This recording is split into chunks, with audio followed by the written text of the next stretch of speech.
హల్లెలూయా. ఈరోజు మనం 62వ కీర్తన ధ్యానం చేస్తున్నామండి. ఈ యొక్క 62వ కీర్తనలో కొన్ని విషయాలు మనం నేర్చుకుంటాం. నా ప్రాణము దేవుని నమ్ముకుని మౌనముగా ఉన్నది, ఆయన వలన నాకు రక్షణ కలుగును.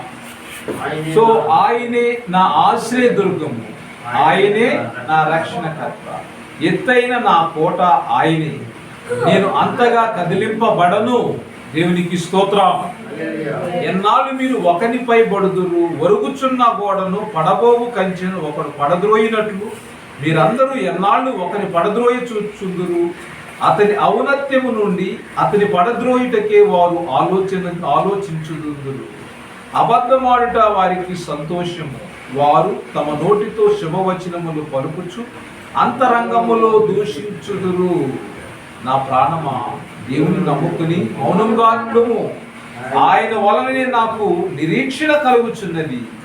ఆయనే నా ఆశ్రయదుర్గము, నా రక్షణాధారము, నా ఎత్తైన కోట ఆయనే, నేను కదిలింపబడను.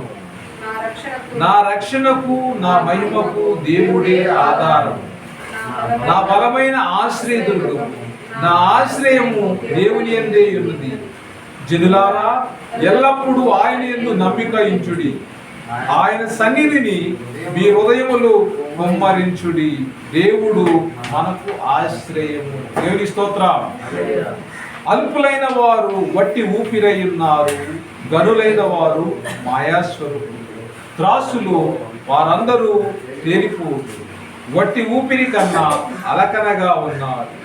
బలాత్కారమందు నమ్మిక ఉంచుకుని దోచుకొనుట చేత గర్వపడకుడి. ధనము హెచ్చినను దానిని లక్ష్య పెట్టకుడి. బలము తనదని ఒక మారు దేవుడు సెలవిచ్చెను, 2 మారులు ఆ మాట నాకు వినబడింది. ప్రభువా, మనుషులందరికీ వారి వారి క్రియల చొప్పున నీవే ప్రతిఫలమిచ్చుచున్నావు కాగా, కృపచూపుట నీకు కృపచూపుటయు నీది, కృపచూపుటయు నీది. దేవునికి స్తోత్రం. దేవుడి మాటలు దీవించునుగాక. ప్రభువా, మనుషులందరికీ వారి వారి క్రియల చొప్పున నీవే ప్రతిఫలమిచ్చుచున్నావు. కృప చూపడం ఎవరిది? మందా దేవుడిదా? దేవుడిది. కృప చూపడం దేవుడిది. దేవునికి స్తోత్రం. హల్లెలూయా, హల్లెలూయా. మరి ఇది ఒక అననుకూల సమయంలో మనం మరి ఆరాధన అంటే టైం మనం ముగించుకునే సమయంలో మనం ప్రారంభించాం. ఏదేమైనప్పటికీ దేవుడు ఆ శక్తిని, ఆ ఓపిక మన దేవుడు దయచేయను గాక. ఆమేన్, ఆమేన్. అందరూ ఆమేన్ చెప్పండి. ఆమేన్. ఈరోజు మనం నేర్చుకున్నటువంటి విన్నటువంటి వాక్యం 2 మాటలు. ఆయనే నా ఆశ్రయ వాక్యం అండి. ఉండొచ్చాను. ఆయనే నా ఆశ్రయ దుర్గము, ఆయనే నా రక్షణకర్త, ఎత్తైన నా కోట ఆయనే, నేను అంతగా కదిలింపబడను. నేను అంతగా కదిలింపబడను. ఎవరు చెప్తున్నాడు? దావీదు మహారాజు చెప్తున్నాడు. నేను అంతగా కదిలింపబడను. మొదటి వాక్యం నేను అంతగా మరి ఇదే మాట నేను రెండోసారి చెప్తున్నా. చూడండి, 6వ వచనం చూడండి. ఆయనే నా ఆశ్రయ దుర్గము, నా రక్షణాధారము, నా ఎత్తైన కోట ఆయనే, నేను కదిలింపబడను. 2 సార్లు చెప్పాడు. ఎవరైనా అంటే కంప్లీట్ గా డిపెండ్ అయిపోయాడు. ఎవరి మీద? దేవుడి మీద ఆధారపడిపోయాడు. దేవునికి స్తోత్రం. దావీదు మహారాజు మనలాంటి మనిషేనండి. ఈ యొక్క జీవితంలో వచ్చిన శ్రమలకి ఏం చేశాడంటే, ఇంకా ఎవరి మీద ఆనుకున్నా ఆధారపడినా ఇది నాకు కీడే గాని మేలు జరగదని చెప్పేసి ఏం చేశాడంటే దేవుని మీద ఆధారపడాడు. ఎలా ఆధారపడ్డాడు? మొదటి వాక్యములో నా ప్రాణము దేవుని నమ్ముకుని మౌనంగా ఉన్నది అన్నాడు. దేవుని స్తోత్రం. అంటే దేవుని నమ్ముకుంటే మన ప్రాణం ఎలా ఉంటుంది? చాలా తేలిగ్గా ఉంటుంది. దేవుళ్ళో ఉంటే, దేవుని నమ్ముకోవడం కాదు, దేవుడు మనలో ఉంటే మన ప్రాణం తేలిగ్గా ఉంటుంది, మన భారము సులువుగా ఉంటుంది. అందుకే యేసుప్రభువు వారు ఉన్నారు, భారము చేత అలసి సొలసి ఉన్న సమస్త జనులారా నా యొద్దకు రండి, నా కాడి సులువైంది. నేను మీకు విశ్రాంతి ఇస్తాను, నా కాడి సులువైంది. మీ బరువు ఎలా ఉంటుంది? అప్పుడు కాడి సులువు అయితే బరువు తేలిక. దేవుని స్తోత్రం. అంటే మనము మొయ్యలేనటువంటి భారాన్ని మోస్తూ ఉన్నాం. ఆరోగ్య సమస్యలు ఎక్కడుంటాయి? ఫస్ట్ దేన్ని అఫెక్ట్ చేస్తే ఆరోగ్యం, మన బాడీలో ఎక్కడ అనారోగ్యం వచ్చినా కానీ మైండ్ని అఫెక్ట్ చేస్తుంది. ఎందుకంటే ఇక్కడ చిన్న పొక్కు వచ్చినా కానీ, చిన్న చీపు పట్టినా కానీ ఈ మైండ్ అఫెక్ట్ చేయటం వల్ల ముఖం మారిపోతుంది. ముఖము మారిపోతుంది. తేటగా ఉన్న ముఖము నల్లగా అయిపోతుంది, వాడిపోయినట్లు అయిపోతుంది. సో నువ్వు దాన్ని వ్యక్తపరచాలనుకోకపోయినా కానీ నీ బాధ నీ ముఖంలో కనపడుతూ ఉన్నది. ఇక్కడ మరి దావీదు నా ప్రాణము దేవుని నమ్ముకొని మౌనముగా ఉన్నది అన్నాడు. అంటే మౌనం అంటే కాముగా ఉన్నది. ఎలా సాధ్యం ఇది? ఒక పక్కన శత్రువులు, ఒక పక్కన పిల్లల కొడుకుల సమస్యలు. సో ఇన్ని విషయాలు ఎదుర్కొన్న దావీదు మహారాజు ఈ మాట మాట్లాడంటే నా ప్రాణం దేవుని నమ్ముకుని మౌనంగా ఉందంటే ఆశ్చర్యంగా. రాజుగారికి ఎటు నుంచి ఎవరొచ్చి దాడి చేస్తారనే టెన్షన్ ఉంటుంది. మరి తన కొడుకుల మధ్య నా వారి మధ్య సఖ్యత లేదు, అదొక టెన్షన్ ఉంది. ఏది ఏమైనప్పటికీ దేవుల్లో నమ్మకం ఉంచి మౌనంగా ఉన్నాడు. దేవునికి స్తోత్రం, హల్లెలూయా. ఆయన వలన నాకు రక్షణ కలుగును. భూమి మీద ఉన్నటువంటి దేని వల్ల నాకు రక్షణ కలగదు. ఎందుకంటే మనుషులు లాంటి వాళ్ళు ఒకరి మీద ఒకరు పడతారు, ఒకరిని ఒకరు దోచుకుంటారు. ఆ విషయాలు చెప్పాడు 2వ వచనంలో. సో వీళ్ళందరూ కూడా నా ప్రాణమా, 5వ వచనం మళ్ళీ నా ప్రాణమా దేవుని నమ్ముకుని మౌనంగా ఉండుము. ఆయన వల్లనే నాకు నిరీక్షణ కలుగుచున్నది. సో మళ్ళీ నా ప్రాణమా నువ్వు ఎందుకు ఉరిగిపోతున్నావు? 42వ అధ్యాయం చూడండి, కీర్తన 42 5వ వచనం అండి. 42వ అధ్యాయము కీర్తనలు 5వ వచనం. నా ప్రాణమా నీవు ఎలా కృంగి ఉన్నావు, నాలో నీవు ఎలా తొందరపడుచున్నావు. దేవుని యందు నిరీక్షణ ఉంచుము, ఆయనే నా రక్షణకర్త అనియు నా దేవుడనియు చెప్పుకొనుచు ఇంకను నేను ఆయనను స్తుతించెదను. దేవునికి స్తోత్రం, హల్లెలూయా. ఎవరు నమ్ముకున్నాడు? దేవుని నమ్ముకున్నాడు. ఎందుకు నువ్వు కృంగిపోతున్నావు, ఎందుకు నువ్వు తొందరపడుతున్నావు? దేవుని యందు నిరీక్షణ ఉంచు అన్నాడు. దేవుని యందు నిరీక్షణ ఉంచు, ఇంకాను నేను ఆయనే దేవుడు, ఆయనే రక్షణకర్త అని చెప్పుచు ఇంకో నేను ఆయన్ని స్తుతిస్తాను అన్నాడు. శ్రమలో దేవుని స్తుతించాలి. శ్రమ వచ్చినప్పుడు ఫస్ట్గా దేవుని ఎలా స్తుతిస్తామండి? బాధలు ఎలాగా ప్రే చేస్తామండి అనేవాడు కూడా ఉన్నారు. ఎందుకంటే బాధ వచ్చినప్పుడు ఫస్ట్ మనం పట్టణాలు పంచుకుంటాం. బాధ పోయింది అనుకుంటున్నాం, బాధ పోయింది. మన సెల్ఫ్ సాటిస్ఫాక్షన్ ఏంటండి? సెల్ఫ్ అంటే స్వతంతృప్తి. అంటే నీకే సంతృప్తి పొందుతావు, తృప్తి పొందుతావు. ఎదుటి వాళ్ళు పంచుకోవడం వల్ల నీ భారం దిగిపోయింది అనుకుంటావు. కానీ మనసు ఆ మనోవేదన మన నుంచి తొలగిపోదు. నా ప్రాణమా నువ్వు ఎలా కృంగిపోన్నావు, నువ్వు ఎందుకు తొందరపడుతున్నావు? దేవుని నమ్ముకుని ఆయనలో నిరీక్షించు. అంటే భూమి మీద ఎవరికి నిరీక్షణాస్పదము లేదు, కానీ క్రైస్తవుడికి నిరీక్షణాస్పదము ఉన్నది. దేవుడే మన నిరీక్షణ. Our hope is in the Lord. Americans ఏమంటారు? వి ట్రస్ట్ ఇన్ గాడ్ అంటారు. క్రిస్టియన్స్ ఏం చెప్పాలి? We hope in God, we hope in God.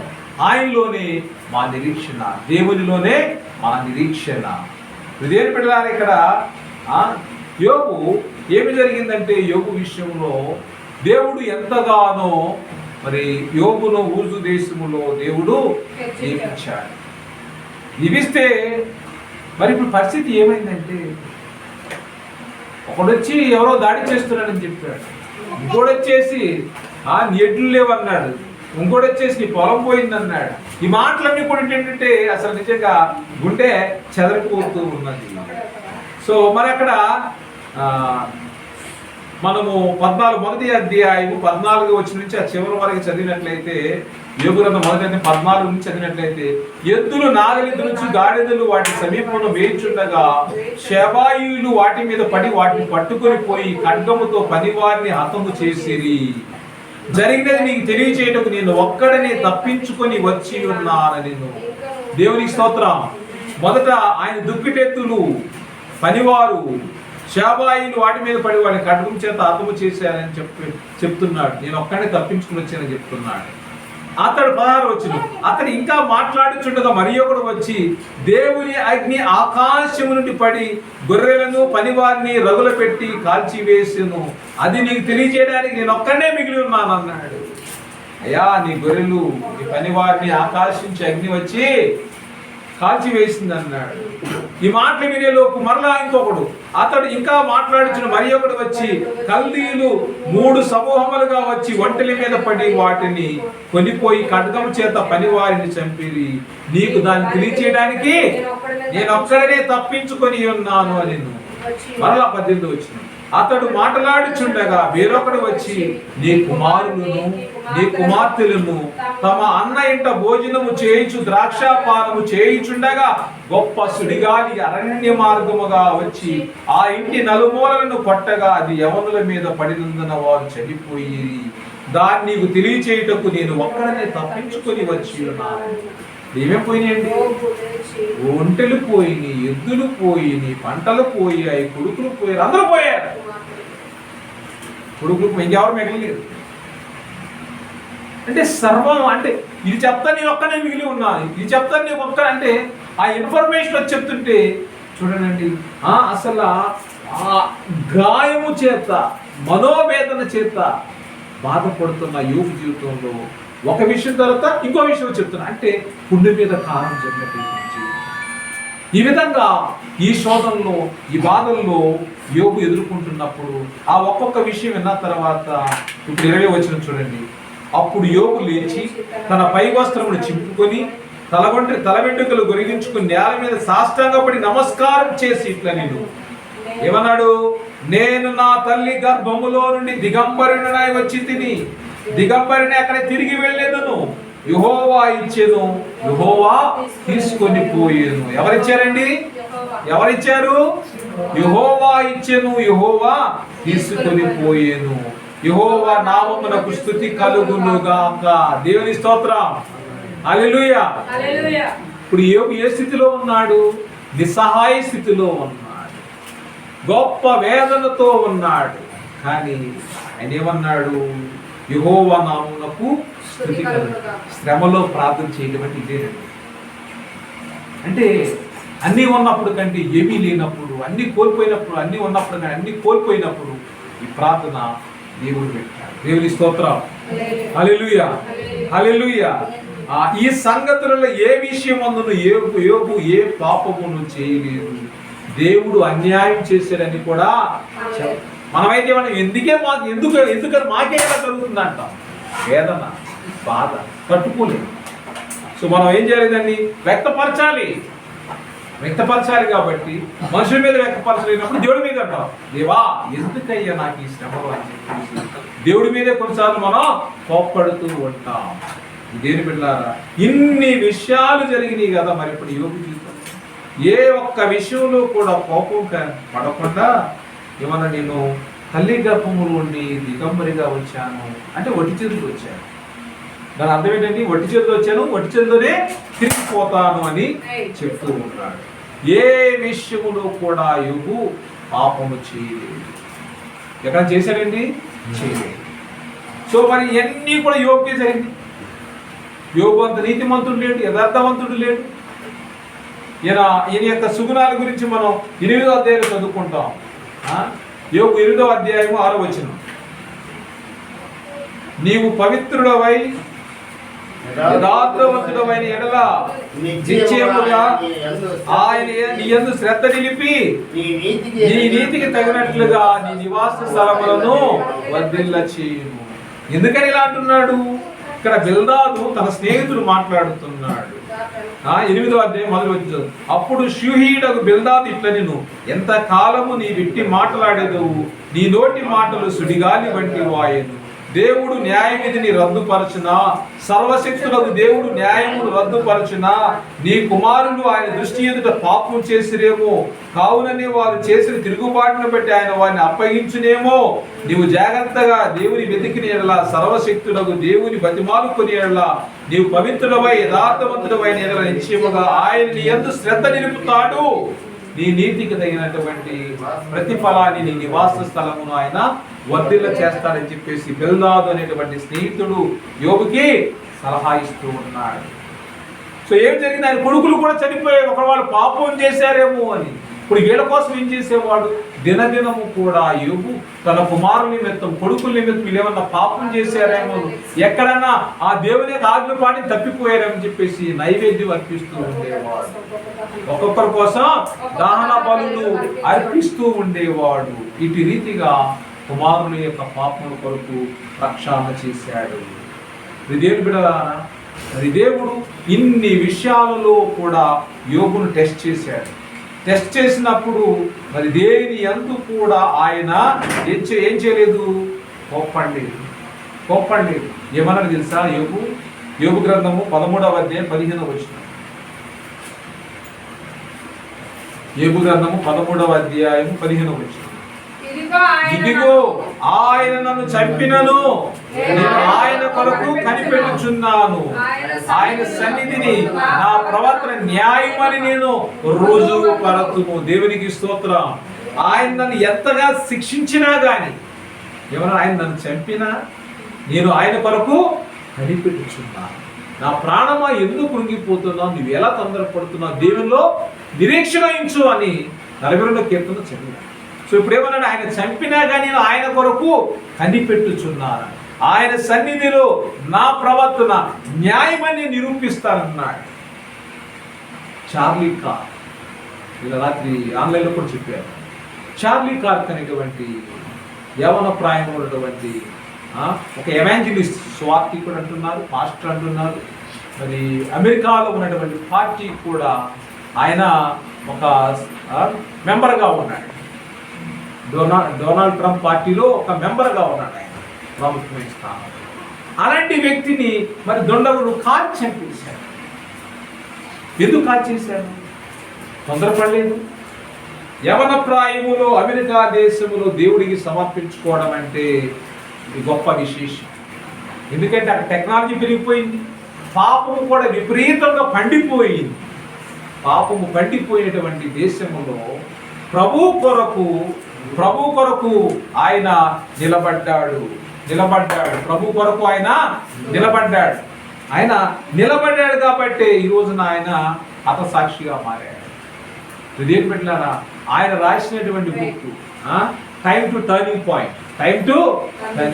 నీకు 30 చంపేయడానికి 30 సెకండ్ టైం ఉంది, ఏం చేస్తావని అడిగారు. ఏం చేస్తావు? ఏం చెప్పాడు? ఏం చేస్తానన్నాడు?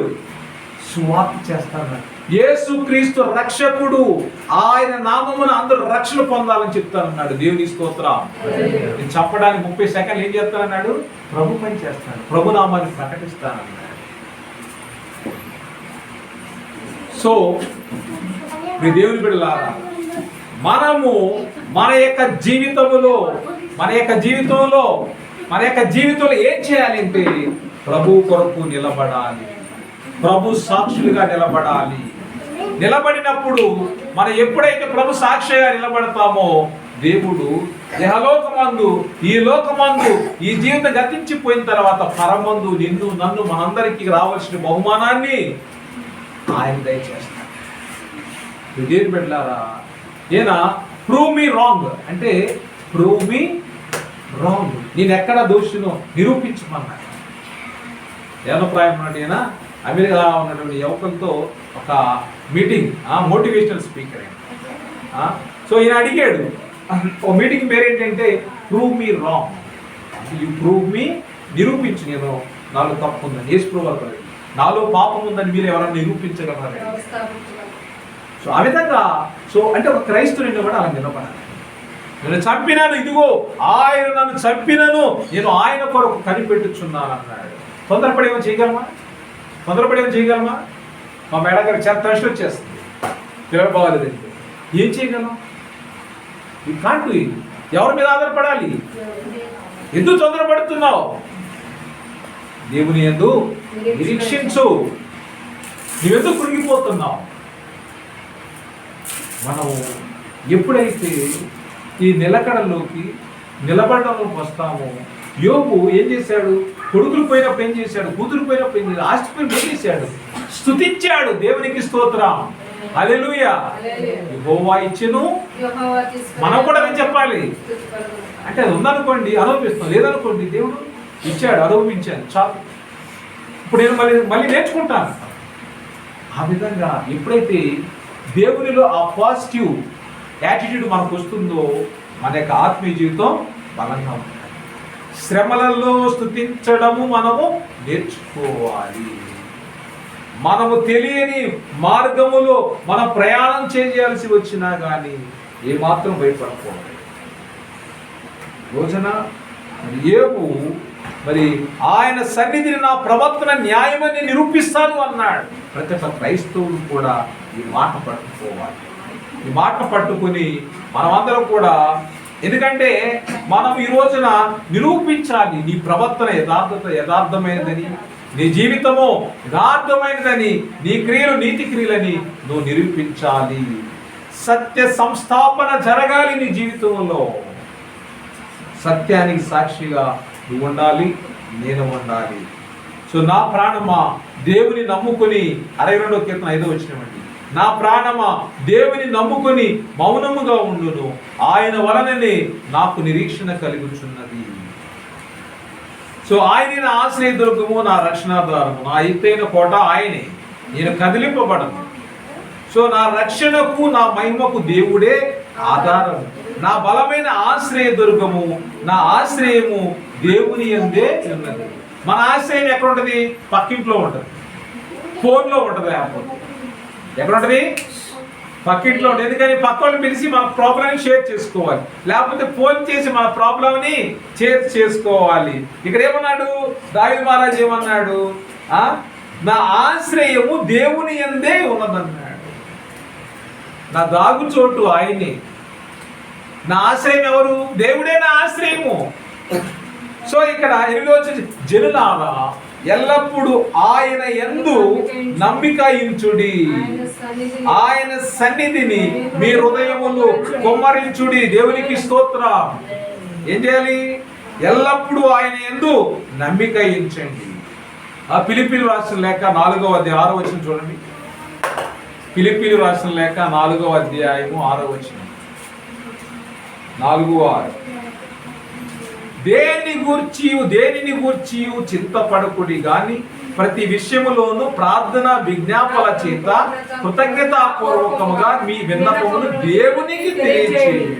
అప్పుడు సమస్త జ్ఞానమునకు మించిన దేవుని సమాధానము యేసుక్రీస్తు వలన మీ హృదయములకును మీ తలంపులకును కావలియుండును. దేవునికి స్తోత్రం. అంటే ఈ టెన్షన్స్ లో, బాధల్లో మనం దేవుని మీద ఎప్పుడైతే దేవునికి అప్పచెప్పుతామో, ఏం చెప్తున్నా? సమస్త జ్ఞానమునకు మించిన దేవుని సమాధానము యేసుక్రీస్తు వలన మీ హృదయములకు మీ తలంపులకు కావలి ఉంటుందండి, కావలి ఉంటుంది. అందుకే ఆనందించండి, ఎల్లప్పుడూ ఆనందించండి, స్తుతించండి, ఎల్లప్పుడూ స్తుతించండి. ప్రతి విషయంలో ఎలా ఉండాలండి? ప్రతి విషయంలో ప్రార్థన విజ్ఞాపనల చేత కృతజ్ఞతాపూర్వకముగా మన విన్నపాలు ఎవరు తెలియచేయాలి? దేవుని తెలియచేయాలి. సో ఎప్పుడైతే ఈ విధంగా మన యొక్క జీవితంలో మనం చేస్తూ ఉన్నామో అప్పుడు దేవుడు మనలో కార్యములు జరిగిస్తాడు. సో ఇక్కడ మనం ఇంకొక విషయం చూసుకుంటాం. మనం ఆయన సన్నిధిని మీ హృదయములు కుమ్మరించండి. అన్న ఏం చేసింది? పిల్లలు లేరు, ఏం చేసింది? 1 సమూయేలు 1వ అధ్యాయం 15 వచ్చింది. ఏం చేసిందండి అన్న? వెళ్ళి ఆమె రోధిస్తుంటే ఈమె తాగొచ్చింది అన్నాడు. ఎవరు? మిస్అండర్స్టాండ్ చేసుకున్నాడు. ఇది హృదయ వేదన కాదనుకున్నాడు. సో ఆమె తన యొక్క మనోవేదనను దేవుని సన్నిధిలో దుఃఖాన్ని కుమరిస్తూ అన్నాడు. చదవనమ్మా. 1 సమూయేలు 1వ అధ్యాయం 15 వచనం. 1 సమూయేలు 1:15. దేవునికి స్తోత్రం. అన్నా అది కాదు, నా ఏలినవాడా, నేను మనోదుఖము గలదాన్నై ఉన్నాను. నేను ద్రాక్షారసమునైనను మద్యమునైనను పానము చేయలేదు, కానీ నా ఆత్మను యెహోవా సన్నిధిని కుమ్మరించుచున్నాను. దేవునికి స్తోత్రం. ఇక్కడ ఏమందండి అమ్మా? నా ఏలినవాడా, నేను మనోదుఖము గలదానై ఉన్నాను. నేను ద్రాక్షారసమునైనను మద్యమునైనను పానము చేయలేదు, కానీ నా ఆత్మను యెహోవా సన్నిధిని కుమ్మరించుకుంటున్నాను.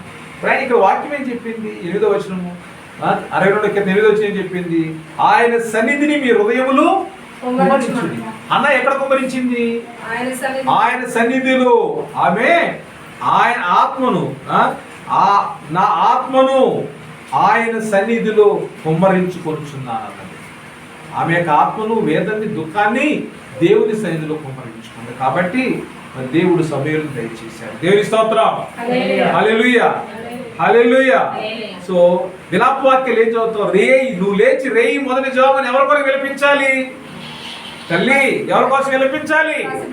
తల్లి బిడ్డల కొరకు విలపించాలి. విలాపం, విజ్ఞాపన చేయాలి దేవుని సన్నిధిలో. ప్రతి ఒక్క తల్లి కూడా తన బిడ్డల కొరకు నువ్వు లేచి రేయి మొదటి జామును మొదలుపెట్టుము. నీళ్లు కుమ్మరించినట్లు ప్రభు సన్నిధిని నీ హృదయమును కుమ్మరించుము. నీ పసిపిల్లల ప్రాణము కొరకు నీ చేతులను ఆయన తట్టు ఎత్తుము. ప్రతి వీధి మొగలు ఆకలి కొని వారు మోక్షించుచున్నారు. సో కాబట్టి నువ్వు దేవుని యెహోవా యందు దృష్టి ఉంచి నువ్వు ప్రార్థన చేయి. అప్పుడు మనమందరం కూడా విడుదల పొందుతాం. మన గర్భంలో పొందే పిల్లలందరికీ కూడా రక్షణ కలుగుతున్నది. సో ఈ లోకములో ఏమి జరుగుతూ ఉంది? పాపము ఏలుబడి చేస్తూ ఉన్నది. ఇంతకుముందు పొడుచుకునేవాడు, ఇంతకుముందు ఒకరినొకరు హత్య చేసుకునేవాడు, ఇప్పుడు షూట్ చేస్తున్నారు, లేకపోతే మొత్తం మందులు పెడుతూ ఉన్నారు, అనేక రకాలుగా ప్రాణాలు తీసిస్తూ ఉన్నారు. ఏ ప్రాంతంలో గంజాయి ప్రాబల్యం ఎక్కువైపోయింది, పిల్లలు పాడైపోతున్నారు, ఎవరి ప్రాయంలో పిల్లలు కూలిపోతున్నారు. చూస్తూ ఉండగానే తెలియని రోగములు అఫెక్ట్ అవుతూ ఉన్నాయి. ఇన్ని విధాలుగా యవనస్తులు వీధుల్లో పడిపోతున్నారు. నా తల్లి, నా తండ్రి, ఉదయాన్నే లేచి బిడ్డల కొరకు దేవుని సన్నిధిలో మొరపెట్టండి. నువ్వు లేచి రేయి మొదటి జామున బిడ్డల కొరకు ఏం చేయాలి? బోధించాలి. అదే వాక్యం నేర్పిస్తున్నది ఈ రోజున. ఆయన సన్నిధిని మీ హృదయమును కుమ్మరించండి. సో అప్పుడు దేవుడు మనకు ఆశ్రయం. దేవుడే మనకు ఆశ్రయం. సో దేవుడు మరి తరతరములు, ఎందుకంటే ఆశీర్వాద విషయంలో ఆయన ఆశీర్వదిస్తున్నాడు, శిక్ష విషయంలో కూడా శిక్షిస్తూ ఉన్నాడు. నిర్గమకాండము 34వ అధ్యాయము 6-7 వచనాలండి. అతని ఎదుట 34వ యెహోవా అతన్ని దాటి వెలుచు, యెహోవా కనికరము, దయ, దీర్ఘశాంతము, విస్తారమైన కృపా సత్యములు గల దేవుడైన యెహోవా, ఆయన వేవేలకందరికీ కృప చూపుచు దోషమును, అపరాధమును, పాపమును క్షమించును గాని ఆయన ఏమాత్రమును దోషులను నిర్దోషులుగా ఎంచక మానడు. 4 తరముల వరకు తండ్రుల దోషములను కుమారుల మీదకి రప్పించునని ప్రకటించాను. విన్నారండి? ఇక్కడ ఆయన 1000 మందికి కృప చూపుచు దోషమును, అపరాధమును, పాపమును క్షమించును గాని ఆయన ఏ మాత్రమును దోషులను నిర్దోషులుగా ఎంచడా? ఎంచక 3-4 తరముల వరకు తండ్రుల దోషమును కుమారుల మీదకి, కుమారుల మీదకి రప్పించునని. ఇప్పుడు ఎవరు జాగ్రత్తగా ఉండాలి? తల్లిదండ్రులు జాగ్రత్తగా ఉండాలి. ఆ దోషము 3-4 తరముల వరకు పిల్లల మీద ఏలుబడి చేస్తూ ఉన్నది. సో ఈ విషయంలో ఇప్పుడు తల్లిదండ్రులు ఏం చేయాలంటే, వాళ్ళ జీవితాలు ఎప్పుడైతే మనము దేవుని సన్నిధిలో మోకరించి ప్రార్థన చేస్తామో, మన పిల్లలు కూడా మోకరించి ప్రార్థన చేస్తారు. మనం ఎప్పుడైతే కన్నీటి ప్రార్థన చేస్తామో ఆ కన్నీటి ప్రార్థనలో మన పిల్లలు కూడా పాల్గొంటారు. ఈ విధంగా ప్రియమైన పిల్లలారా, మరి దావీదు మహారాజు ద్వారా ఈ రోజున మనకు 62వ కీర్తనలో ఈ విషయాలు దేవుడు బయలుపరుస్తున్నారు. ఆయన సన్నిధిని మీరు మీ హృదయాలను కుమ్మరించండి. ఎక్కడెక్కడో కాదు, ఆయన సన్నిధిలో మీరు మీ యొక్క హృదయాలను, మీ అంతరంగాన్ని కుమ్మరించండి అని వాక్యం సెలవిస్తూ ఉన్నది. ఎందుకంటే గనులైన వారు వట్టి, అల్పులైన వారు వట్టి ఊపిరై ఉన్నారు. గనులైన వారు మాయాస్వరూపులు. So there is no great man. అంతా కూడా మాయ. శంకరాచార్యులు అంటాడు అంతా మాయ అంటాడు. మాయ, మాయ అంటే శూన్యం, ఇల్యూమినేషన్. సో ఇక్కడ త్రాసులో వారందరూ తేలిపోదురు. ఎవరు? గనులు అల్పులు ఇద్దరు తేలిపోతారు. వారు వట్టి ఊపిరి కన్నా అలకనగా ఉన్నారు. బలాత్కారమందు నమ్మిక ఉంచకుడి, దోచుకునుడి చేత గర్వపడకుడి, ధనము హెచ్చినను దానిని లక్ష్య పెట్టకుడి. బలము తనదని ఒక మారు దేవుడు సెలవిస్తే ఎన్ని మార్లు? 2 మార్లు ఆ మాట నాకు వినబడింది. దేవుని స్తోత్రం. మన బలమంటూ ఏమి లేదు. మన బలం దేవుడు ఒక మాట మాట్లాడింది, డ్యూయల్ వాయిస్ 2 సార్లు వినపడింది అంట. ప్రభువా మనుషులందరికీ వారి వారి క్రియలు చొప్పున నీవే ప్రతిఫలమిచ్చున్నావు కాగా కృప చూపుట నీవు. సో ఇప్పుడు పౌలు గారు ఏమన్నాడు? నీ కృప నాకు చాలునన్నాడు. నా శ్రమలలో అది నాకు ఆదరణ కలిగిస్తూ ఉన్నది. ప్రభువా నీ కృప నాకు చాలును. నా శ్రమలలో నీ కృప నాకు ఆదరణ కలిగిస్తున్నది, నన్ను తెప్పరిల్ల చేస్తూ ఉన్నది. కాబట్టి నీ కృపలో నన్ను భద్రపరచు ప్రభువా అని ప్రార్థన చేశాడు. ఈ రోజున మనము ఎల్లప్పుడూ ఆయన యందు నమ్మిక ఉంచి ఆయన సన్నిధిని మీ హృదయాలను కుమ్మరించండి. దేవుడే మనకు ఆశ్రయం. మన ఆశ్రయం ఎవరండి? దేవుడు. మనం ఏం చేయాలి ఇప్పుడు? ఆయన సన్నిధిలో మన హృదయాలు కుమ్మరించాలి. మన కుటుంబాలు రోదన చేయాలి. కుటుంబాలు నిలబడతాయి. ఎందుకంటే ఆయన నీ యొక్క కుటుంబంలో ఏ దోషము ఉండకుండా ఆయన మీద ఆధారపడుము. ఇంకా నీ కుటుంబంలో దోషం అంతా కూడా నీ నివాస స్థలాలను ఆయన ఆశీర్వదిస్తాడు. యోగ గ్రంథంలో చదువుకున్నాం. సో నీలో దోషము లేదని నువ్వు నిరూపించాలి, నేను నిరూపించాలి, మన సంఘం నిరూపించాలి. దోషము లేదు, మేము యథార్థంగా దేవుని ఆరాధిస్తున్నామని మనం నిరూపించాలి. అప్పుడే మనం ఆ యొక్క ఆశీర్వాదాలు పొందుకుంటాం. అట్టి విశ్వాసం దేవులో ఉంచుదాం. దేవుల్లో ఉంచి ఇంకా విశ్వాసంలో వెళ్ళడానికి ప్రయత్నించేద్దాం. దేవుడి మాటలు దీవించి మనలో మన కుటుంబాలను ఆశీర్వదించిన దాకా. ఆమేన్.